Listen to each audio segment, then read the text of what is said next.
One of the first things we're going to need to work on is to become proficient at the notes on our fretboard. This is important because you will need to know at least what the names of the roots are on the 6th string and the 5th string for the patterns that we're going to be working on, so we know what our root is and our starting point. It's not everybody's favorite thing to do. A lot of players kind of put this off for a while, and a lot of you out there probably already know it. This is going to be very helpful. It's very easy, and with a little practice, you'll be able to pick this up relatively quickly.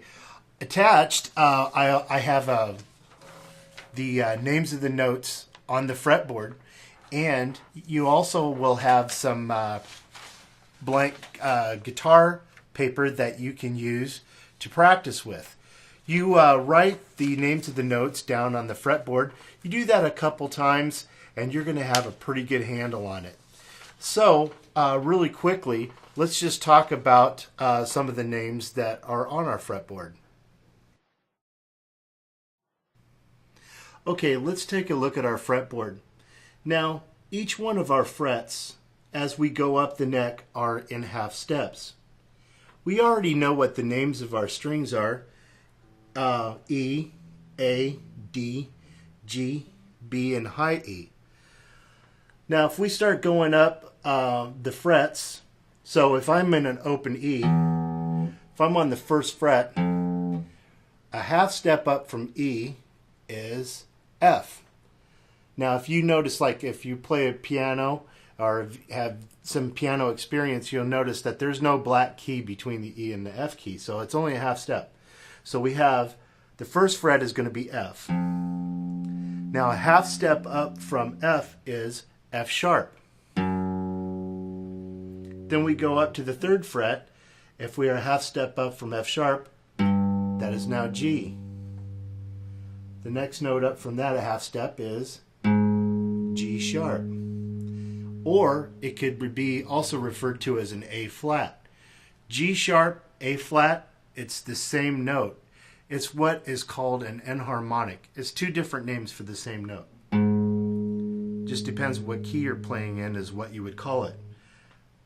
Up here on the 5th fret is A. Half step up from A is A sharp or B flat. It's very commonly called B flat. Then we go up to the 7th fret on the 6th string. That is our B.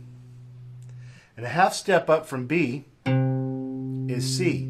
So there's not going to be a B sharp or C flat. Once again, if you ever played piano or have some experience with how a piano keyboard is laid out, there's no black key between the B and the C as well. So here I am. This is C. This is C on my 8th fret. Then I go up to 9.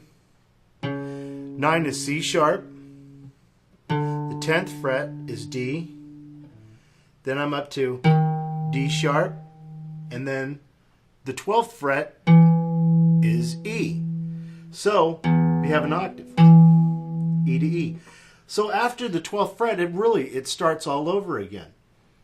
Now, starting here on the open A is our open string. A half step up from A, if you remember from our 6th string, a half step up from A is B flat. 2nd fret is going to be B. 3rd fret is C.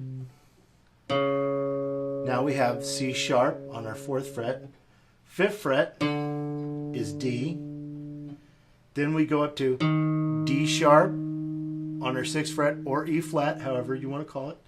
Now we're at the 7th fret, that's E. Now we're at F. Remember, between E and F is only a half step, so we have F.